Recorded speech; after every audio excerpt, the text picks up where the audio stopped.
أعوذ بالله من الشيطان الرجيم.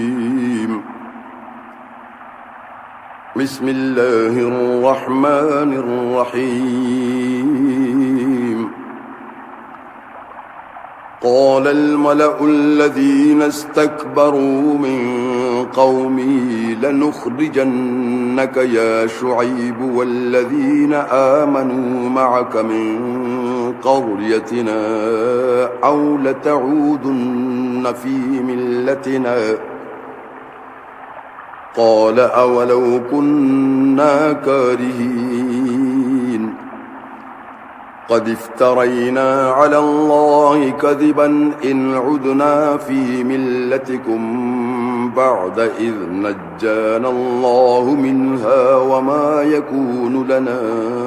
أن نعود فيها إلا أن يشاء الله ربنا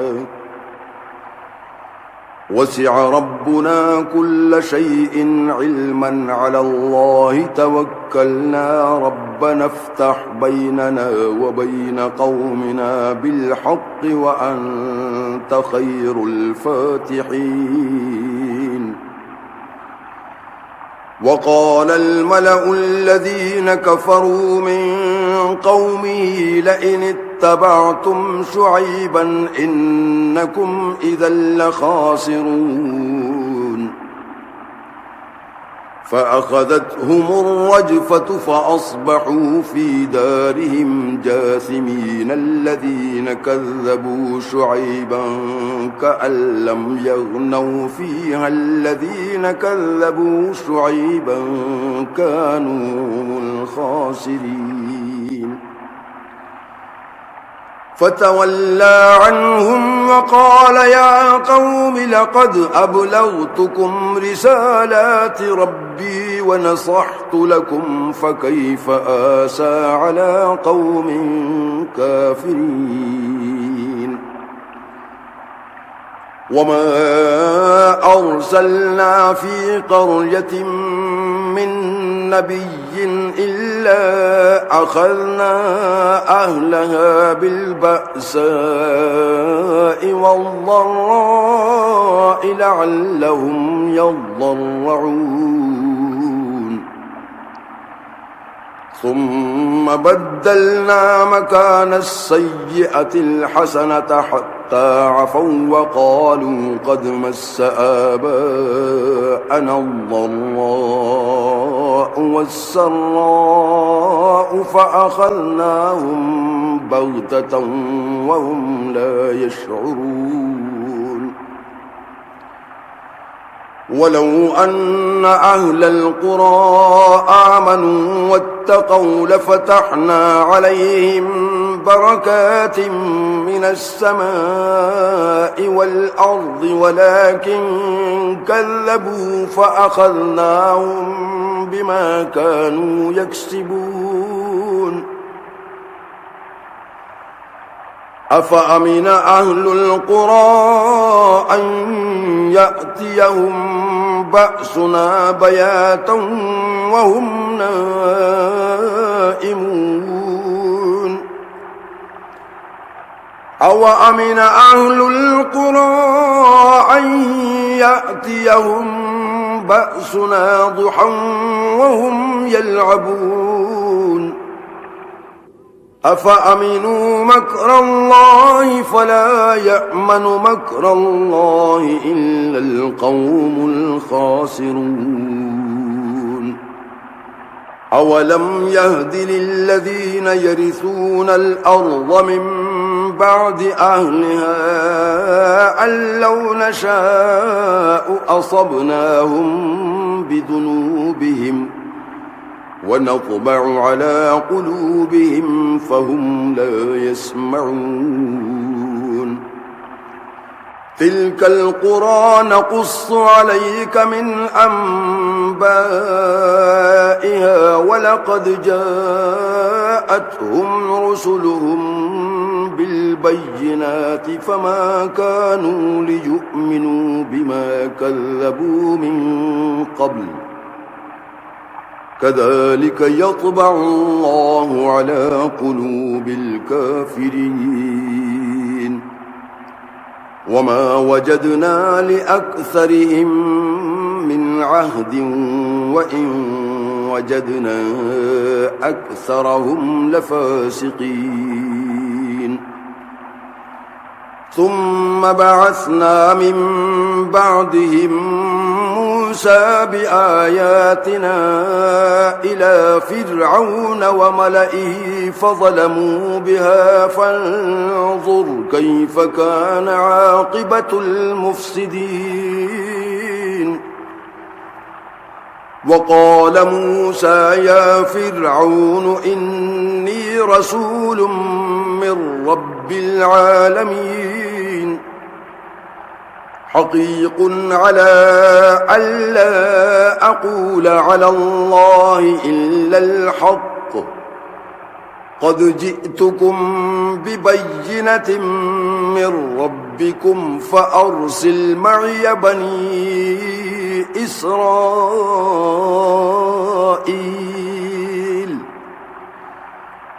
قال إن كنت جئت بآية فأت بها إن كنت من الصادقين فألقى عصاه فإذا هي ثعبان مبين ونزع يده فإذا هي بيضاء للناظرين قال الملأ من قوم فرعون إن هذا لساحر عليم يريد أن يخرجكم من أرضكم فماذا تأمرون قالوا أرجه وأخاه وأرسل في المدائن حاشرين يأتوك بكل ساحر عليم وجاء السحرة فرعون قالوا إن لنا لأجرا إن كنا نحن الغالبين قال نعم وإنكم لمن المقربين قالوا يا موسى إما أن تلقي وإما أن نكون نحن الملقين قال ألقوا فلما ألقوا سحروا أعين الناس واسترهبوهم وجاءوا بسحر عظيم وأوحينا إلى موسى أن ألق عصاك فإذا هي تلقف ما يأفكون فوقع الحق وبطل ما كانوا يعملون فغلبوا هنالك وانقلبوا صاغرين وألقي السحرة ساجدين قالوا آمنا برب العالمين رب موسى وهارون قال فرعون آمنتم به قبل أن آذن لكم إن هذا لمكر مكرتموه في المدينة لتخرجوا منها أهلها فسوف تعلمون لأقطعن أيديكم وأرجلكم من خلاف ثم لأصلبنكم أجمعين قالوا إنا إلى ربنا منقلبون وما تنقم منا إلا أن آمنا بآيات ربنا ربنا لما جاءتنا ربنا أفرغ علينا صبرا وتوفنا مسلمين. وقال الملأ من قوم فرعون أتذر موسى وقومه ليفسدوا في الأرض ويذرك وآلهتك قال سنقتل أبناءهم ونستحيي نساءهم وإنا فوقهم قاهرون.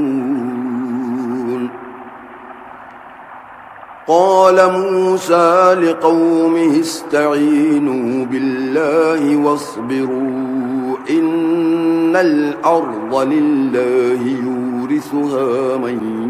يشاء من عباده والعاقبة للمتقين. قالوا أوذينا من قبل أن تأتينا ومن بعد ما جئتنا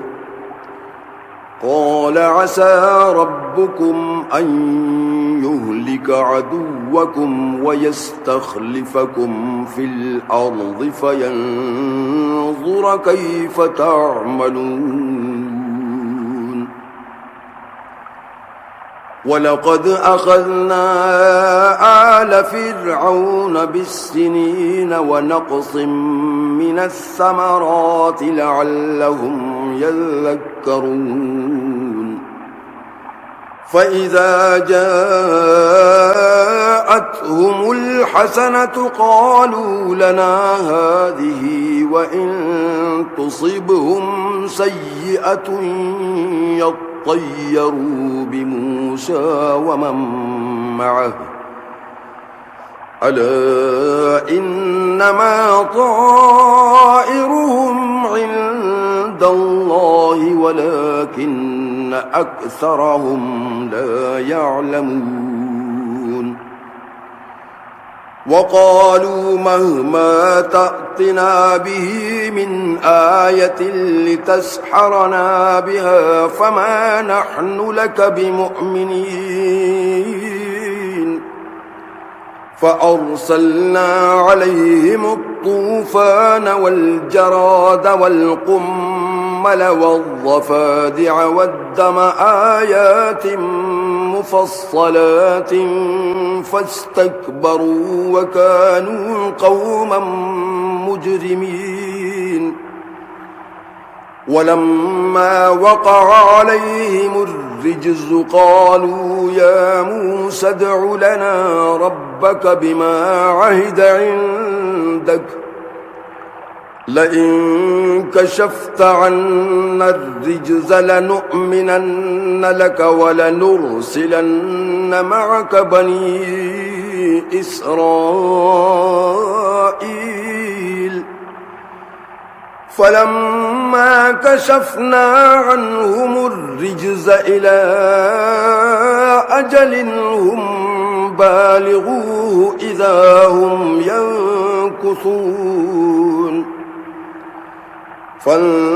فانتقمنا منهم فأغرقناهم في اليم بأنهم كذبوا بآياتنا وكانوا عنها غافلين. وأورثنا القوم الذين كانوا يستضعفون مشارق الأرض ومغاربها التي باركنا فيها وتمت كلمة ربك الحسنى على بني إسرائيل بما صبروا ودمرنا ما كان يصنع فرعون وقومه وما كانوا يعرشون. وجاوزنا ببني إسرائيل البحر فأتوا على قوم يعكفون على أصنام لهم قالوا يا موسى اجعل لنا إلها كما لهم آلهة قال إنكم قوم تجهلون إن هؤلاء متبر ما هم فيه وباطل ما كانوا يعملون قال أغير الله أبغيكم إلها وهو فضلكم على العالمين وإذ أنجيناكم من آل فرعون يسومونكم سوء العذاب يقتلون أبناءكم ويستحيون نساءكم وفي ذلكم بلاء من ربكم عظيم وواعدنا موسى 30 ليلة وأتممناها ب10 فتم ميقات ربه 40 ليلة وقال موسى لأخيه هارون اخلفني في قومي وأصلح ولا تتبع سبيل المفسدين ولما جاء موسى لميقاتنا وكلمه ربه قال رب أرني أنظر إليك قال لن تراني ولكن انظر إلى الجبل فإن استقر مكانه فسوف تراني فلما تجلى ربه للجبل جعله دكا وخر موسى صعقا فلما أفاق قال سبحانك تبت إليك وأنا أول المؤمنين قال يا موسى إني اصطفيتك على الناس برسالاتي وبكلامي فخذ ما آتيتك وكن من الشاكرين وكتبنا له في الألواح من كل شيء موعظة وتفصيلا لكل شيء فخذها بقوة وأمر قومك يأخذوا بأحسنها سأريكم دار الفاسقين سأصرف عن آياتي الذين يتكبرون في الأرض بغير الحق وإن يروا كل آية لا يؤمنوا بها وإن يروا سبيل الرشد لا يتخذوه سبيلا وإن يروا سبيل الغي يتخذوه سبيلا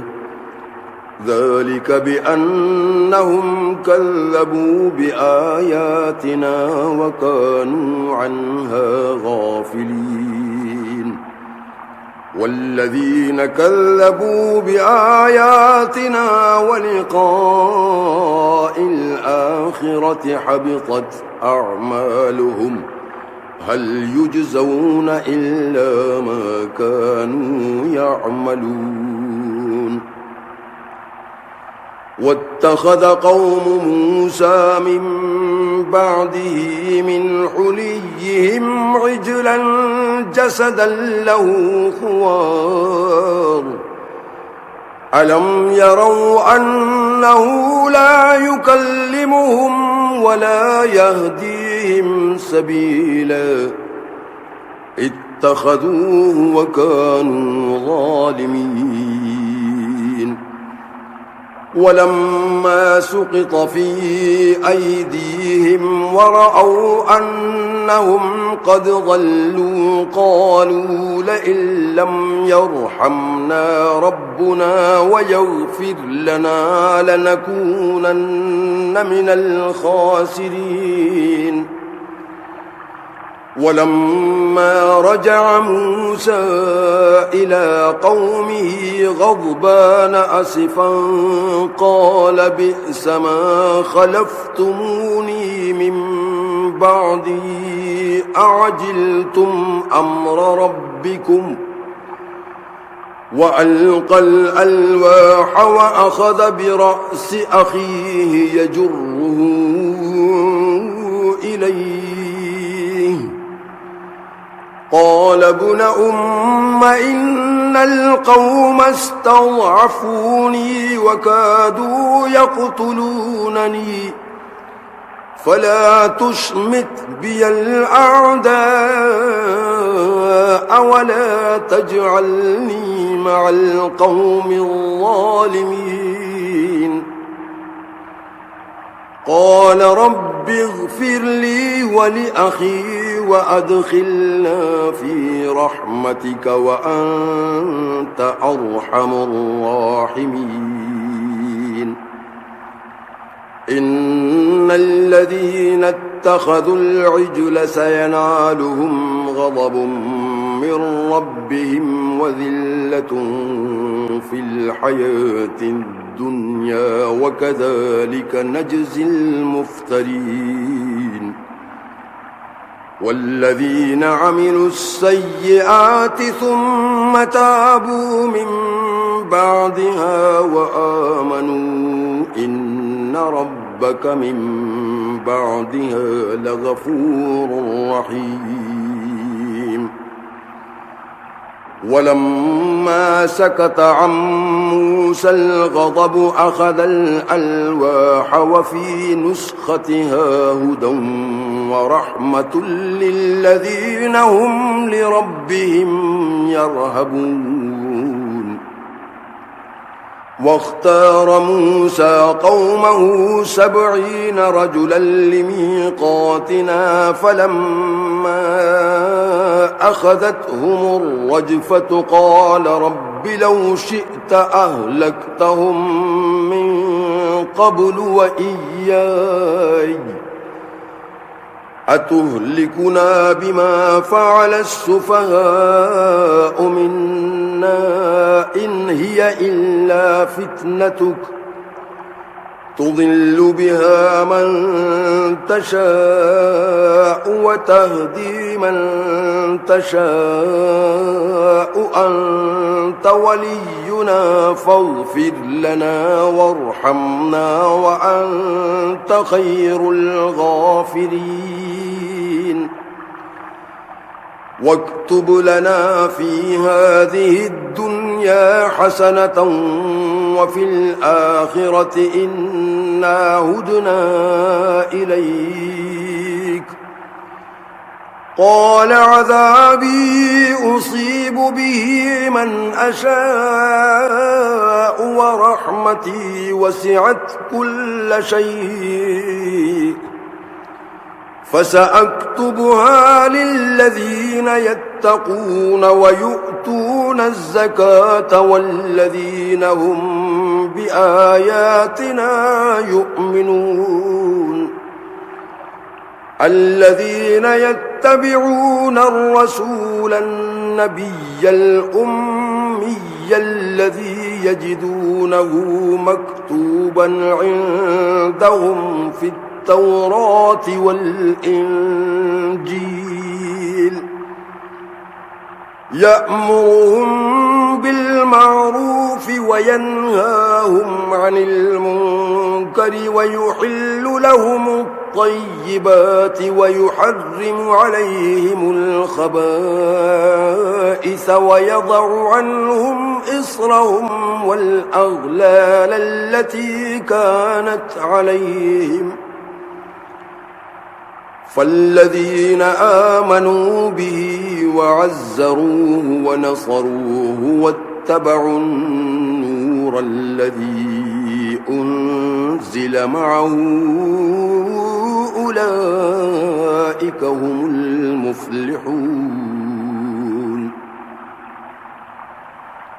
قل يا أيها الناس إني رسول الله إليكم جميعا الذي له ملك السماوات والأرض لا إله إلا هو يحيي ويميت فآمنوا بالله ورسوله النبي الأمي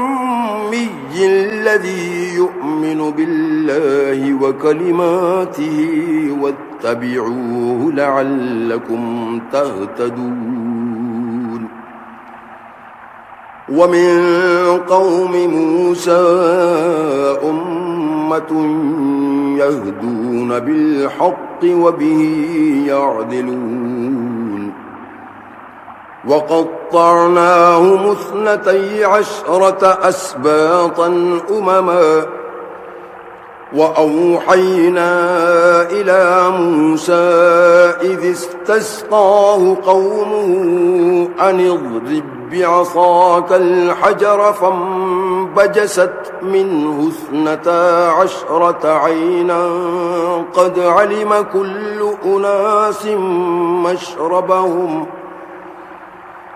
وظللنا عليهم الغمام وأنزلنا عليهم المن والسلوى كلوا من طيبات ما رزقناكم وما ظلمونا ولكن كانوا أنفسهم يظلمون. وإذ قيل لهم اسكنوا هذه القرية وكلوا منها حيث شئتم وقولوا حطة وادخلوا الباب سجدا نغفر لكم خطيئاتكم سنزيد المحسنين. فبدل الذين ظلموا منهم قولا غير الذي قيل لهم فأرسلنا عليهم رجزا من السماء بما كانوا يظلمون. واسألهم عن القرية التي كانت حاضرة البحر إذ يعدون في السبت إذ تأتيهم حيتانهم يوم سبتهم شرعا ويوم لا يسبتون لا تأتيهم كذلك نبلوهم بما كانوا يفسقون. وإذ قالت أمة منهم لم تعظون قوما الله مهلكهم أو معذبهم عذابا شديدا قالوا معذرة إلى ربكم ولعلهم يتقون. فلما نسوا ما ذكروا به أنجينا الذين ينهون عن السوء وأخذنا الذين ظلموا بعذاب بئيس بما كانوا يفسقون. فلما عتوا عما نهوا عنه قلنا لهم كونوا قردة خاسئين وإذ تأذن ربك ليبعثن عليهم إلى يوم القيامة من يسومهم سوء العذاب إن ربك لسريع العقاب وإنه لغفور رحيم وقطعناهم في الأرض أمما منهم الصالحون ومنهم دون ذلك وبلوناهم بالحسنات والسيئات لعلهم يرجعون فخلف من بعدهم خلف ورثوا الكتاب يأخذون عرض هذا الأدنى ويقولون سيغفر لنا وإن يأتهم عرض مثله يأخذوه ألم يؤخذ عليهم ميثاق الكتاب ألا يقولوا على الله إلا الحق ودرسوا ما فيه والدار الآخرة خير للذين يتقون أفلا تعقلون والذين يمسكون بالكتاب وأقاموا الصلاة إنا لا نضيع أجر المصلحين وإذ نتقنا الجبل فوقهم كأنه ظلة وظنوا أنه واقع بهم خذوا ما آتيناكم بقوة واذكروا ما فيه لعلكم تتقون وإذ أخذ ربك من بني آدم من ظهورهم ذريتهم وأشهدهم على أنفسهم ألست بربكم قالوا بلى شهدنا أن تقولوا يوم القيامة إنا كنا عن هذا غافلين أو تقولوا إنما أشرك آباؤنا من قبل وكنا ذرية من بعدهم أفتهلكنا بما فعل المبطلون وكذلك نفصل الآيات ولعلهم يرجعون واتل عليهم نبأ الذي آتيناه آياتنا فانسلخ منها فأتبعه الشيطان فكان من الغاوين ولو شئنا لرفعناه بها ولكنه أخلد إلى الأرض واتبع هواه فمثله كمثل الكلب إن تحمل عليه يلهث أو تتركه يلهث ذلك مثل القوم الذين كذبوا بآياتنا فاقصص القصص لعلهم يتفكرون ساء مثلا القوم الذين كذبوا بآياتنا وأنفسهم كانوا يظلمون من يهد الله فهو المهتدي ومن يضلل فأولئك هم الخاسرون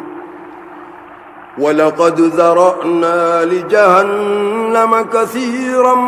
من الجن والإنس الإنس لهم قلوب لا يفقهون بها ولهم أعين لا يبصرون بها ولهم آذان لا يسمعون بها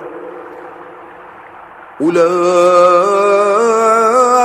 كالأنعام بل هم أضل أولئك هم الغافلون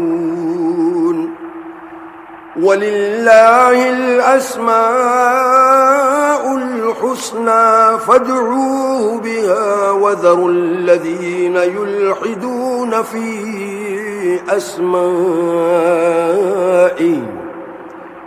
سيجزون ما كانوا يعملون وممن خلقنا أمة يهدون بالحق وبه يعدلون والذين كذبوا بآياتنا سنستدرجهم من حيث لا يعلمون وأملي لهم إن كيدي متين أولم يتفكروا ما بصاحبهم من جنة إن هو إلا نذير مبين أولم ينظروا في ملكوت السماوات والأرض وما خلق الله من شيء وأن عسى أن يكون قد اقترب أجلهم فبأي حديث بعده يؤمنون من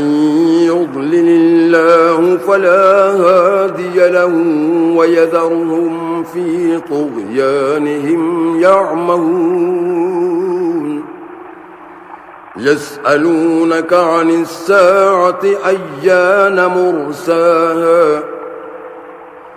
قل إنما علمها عند ربي لا يجليها لوقتها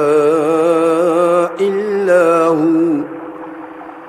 ثقلت في السماوات والأرض لا تأتيكم إلا بغتة يسألونك كأنك حفي عنها قل إنما علمها عند الله ولكن أكثر الناس لا يعلمون قل لا أملك لنفسي نفعا ولا ضرا إلا ما شاء الله ولو كنت أعلم الغيب لاستكثرت من الخير وما مسني السوء إن أنا إلا نذير وبشير لقوم يؤمنون هو الذي خلقكم من نفس واحدة وجعل منها زوجها ليسكن إليها فلما تغشاها حملت حملا خفيفا فمرت به فلما أثقلت دعوا الله ربهما لئن آتيتنا صالحا لنكونن من الشاكرين فلما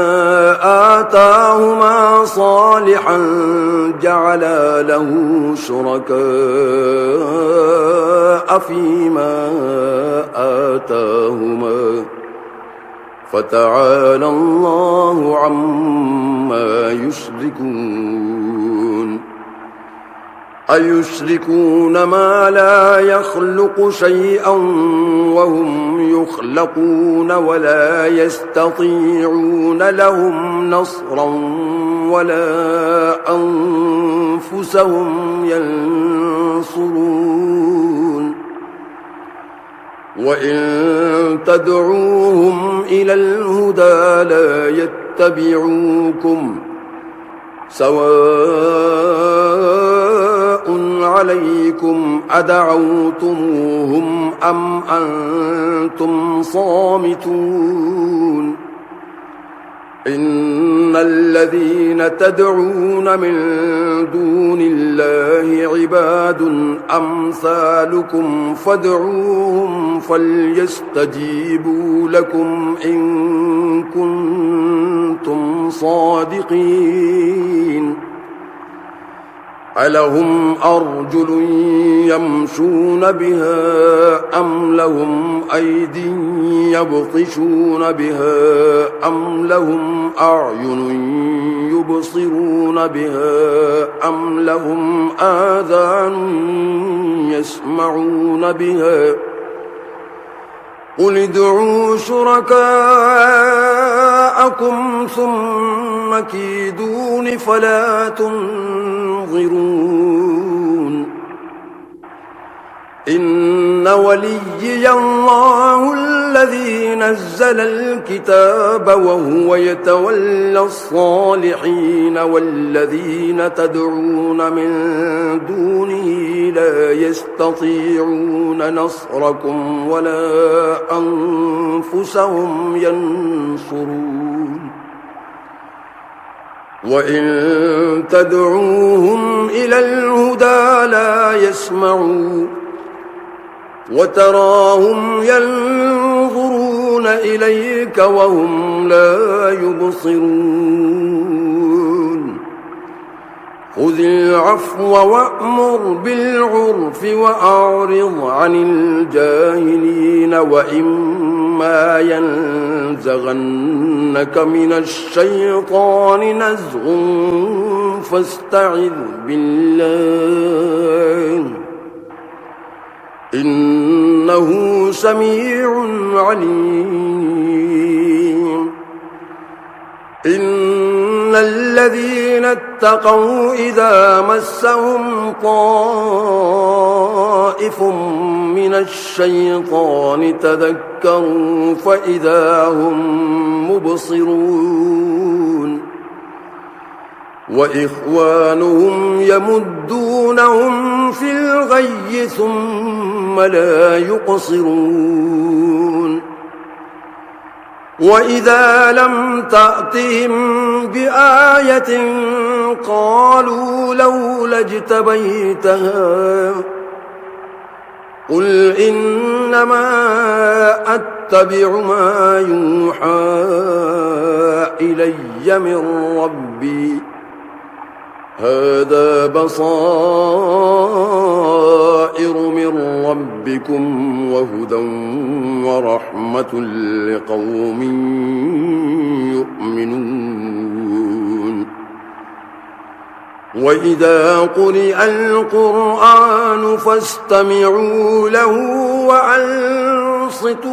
لعلكم ترحمون واذكر ربك في نفسك تضرعا وخيفة ودون الجهر من القول بالغدو والآصال ولا تكن من الغافلين إن الذين عند ربك لا يستكبرون عن عبادته ويسبحونه وله يسجدون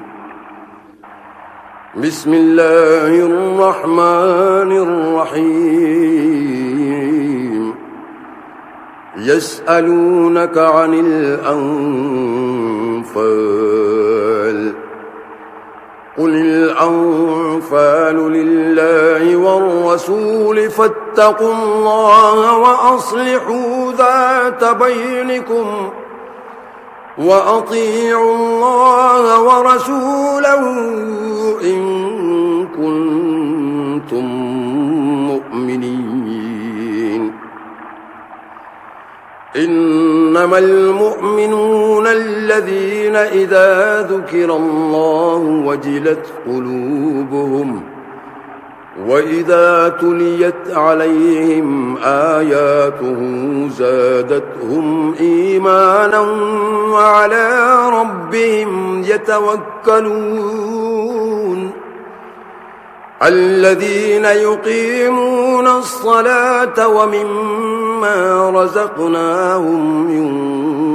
ينفقون أولئك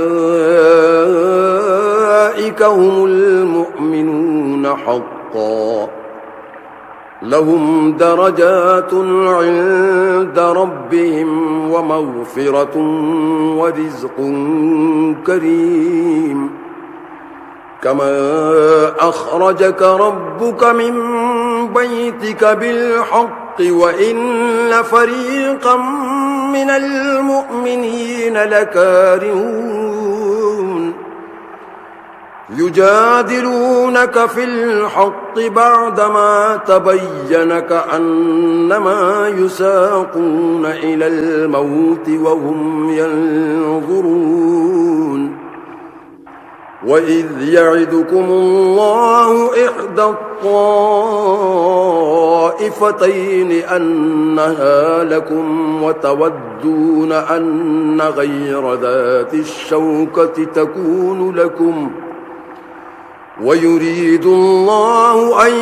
يحق الحق بكلماته ويقطع دابر الكافرين ليحق الحق ويبطل الباطل ولو كره المجرمون. إذ تستغيثون ربكم فاستجاب لكم أني ممدكم ب1000 من الملائكة مردفين. وما جعله الله إلا بشرى ولتطمئن به قلوبكم وما النصر إلا من عند الله إن الله عزيز حكيم. إذ يغشيكم النعاس أمنة منه وينزل عليكم من السماء ماء ليطهركم به وينزل عليكم من السماء ماء ليطهركم به ويذهب عنكم رجز الشيطان وليربط على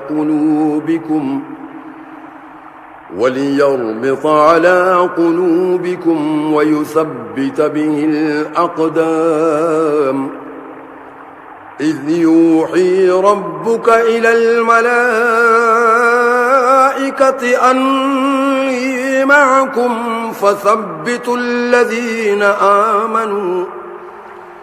سألقي في قلوب الذين كفروا الرعب فاضربوا فوق الأعناق واضربوا منهم كل بنان. ذلك بأنهم شاقوا الله ورسوله ومن يشاقق الله ورسوله فإن الله شديد العقاب.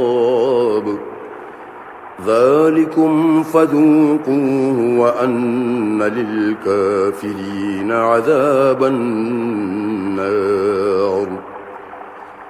يا أيها الذين آمنوا إذا لقيتم الذين كفروا زحفا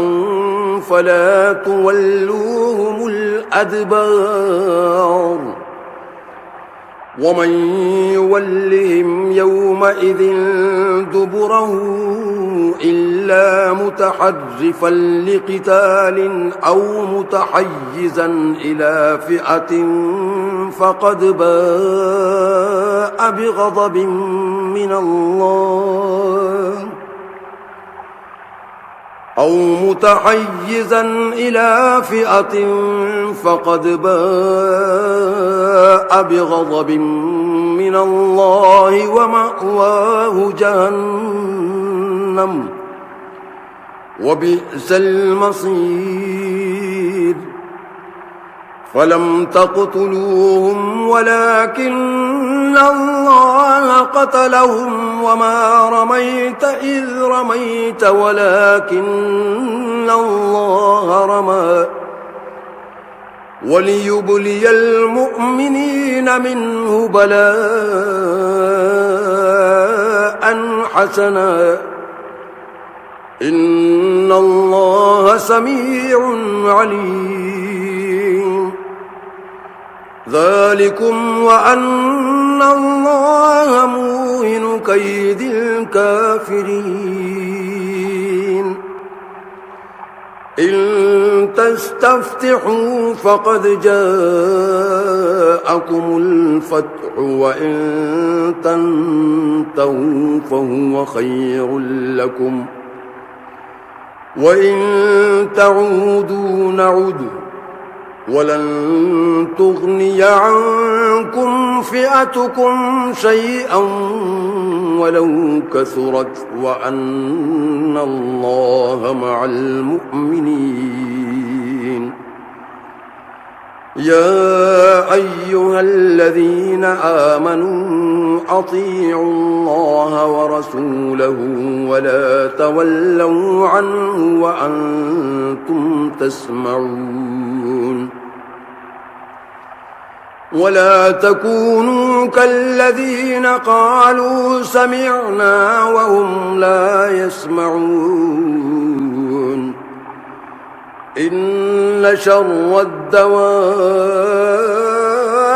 عند الله الصم البكم الذين لا يعقلون ولو علم الله فيهم خيرا لأسمعهم ولو أسمعهم لتولوا وهم معرضون يا أيها الذين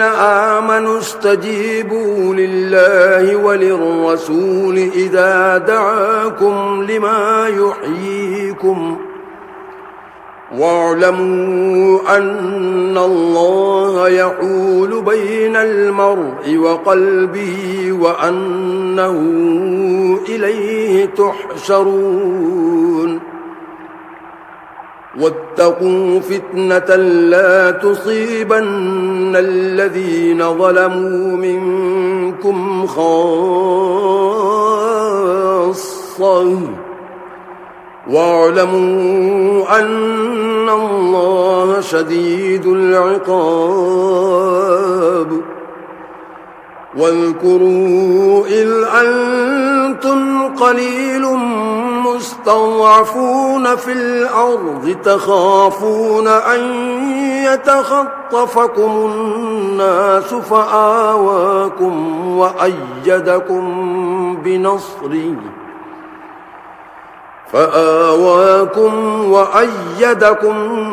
بنصره ورزقكم من الطيبات لعلكم تشكرون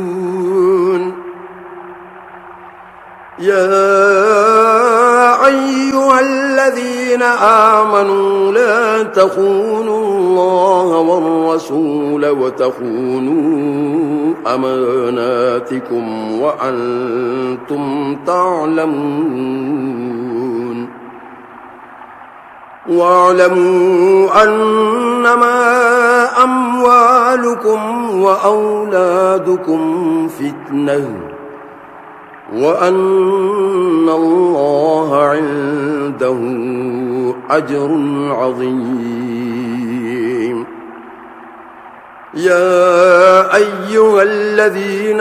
آمنوا إن تتقوا الله يجعل لكم فرقانا ويكفر عنكم سيئاتكم ويغفر لكم والله ذو الفضل العظيم. وإذ يمكر بك الذين كفروا ليثبتوك أو يقتلوك أو يخرجوك ويمكرون ويمكر الله والله خير الماكرين. وإذا تتلى عليهم آياتنا قالوا قد سمعنا لو نشاء لقلنا مثل هذا إن هذا إلا أساطير الأولين. وإذ قالوا اللهم إن كان هذا هو الحق من عندك فأمطر علينا حجارة من السماء أو ائتنا بعذاب أليم. وما كان الله ليعذبهم وأنت فيهم وما كان الله معذبهم وهم يستغفرون. وما لهم ألا يعذبهم الله وهم يصدون عن المسجد الحرام وما كانوا أولياءه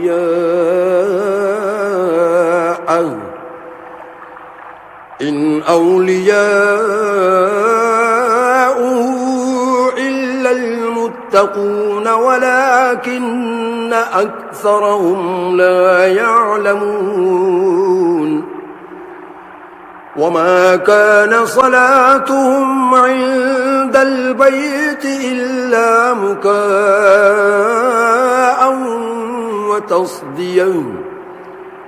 فذوقوا العذاب بما كنتم تكفرون. إن الذين كفروا ينفقون أموالهم ليصدوا عن سبيل الله فسينفقونها ثم تكون عليهم حسرة ثم يغلبون والذين كفروا إلى جهنم يحشرون. ليميز الله الخبيث من الطيب ويجعل الخبيث بعضه على بعض فيركمه جميعا فيجعله في جهنم أولئك هم الخاسرون. قل للذين كفروا إن ينتهوا يغفر لهم ما قد سلف وإن يعودوا فقد مضت سنة الأولين. وقاتلوهم حتى لا تكون فتنة ويكون الدين كله لله. فإن انتهوا فإن الله بما يعملون بصير. وإن تولوا فاعلموا أن الله مولاكم نعم المولى ونعم النصير. نصير